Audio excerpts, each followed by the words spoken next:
প্রবাসে থাকা অধিকাংশ মানুষের দিন শেষে আত্মচিৎকারে আকাশ ভারী হয়ে ওঠে। সে মানুষগুলোর ভুল ছিল কোথায় জানেন? যে মানুষগুলো তার জীবন যৌবন উৎসর্গ করে জীবনের সমস্ত অর্থগুলো যখন পরিবারের হাতে তুলে দিয়েছে, বার্ধক্যের সময় যখন সে মানুষটি দেশে গিয়ে দেখে তার হাত শূন্য, তাকে কেউ আর মূল্যায়ন করছে না আগের মতো।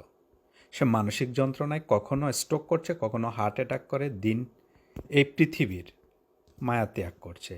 দিন শেষে কি হলো? যাদের জন্য আপনি ৭ রং রাঙিয়ে দিয়েছেন সে মানুষগুলো আপনাকে মনে রেখেছে তো?